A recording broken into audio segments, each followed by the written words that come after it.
কালো জিরে আর জিরে দিয়ে রাঁধুনি ফোড়ন দিয়ে তেলাপিয়া মাছের ঝোল করব।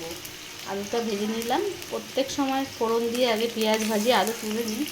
আজকে অনেকটা সময় লেট হয়ে গেছে, তাই তারা হটকারিতার মধ্যে এই রান্নাটা করছি, তাই জন্য আলু তুললাম না। এর মধ্যে আলুর সাথে ফোড়নের সাথে পেঁয়াজও ভাজা হয়ে যাবে।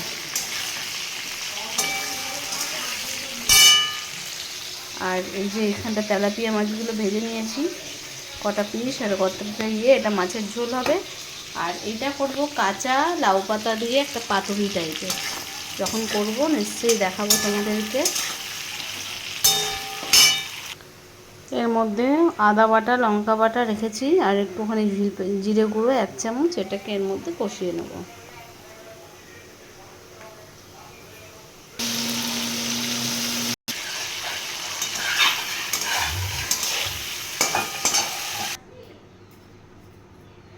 মাছটা রান্না করলাম ভিডিও করব বলে, কিন্তু ভুলে গেছি। যে ঝোলের মধ্যে মাছ সমেত দিয়ে দিয়েছি, ফুটেও গেল রান্নাও হয়ে গেল, কিন্তু মাঝখানে আমি ভুলে গেছিলাম।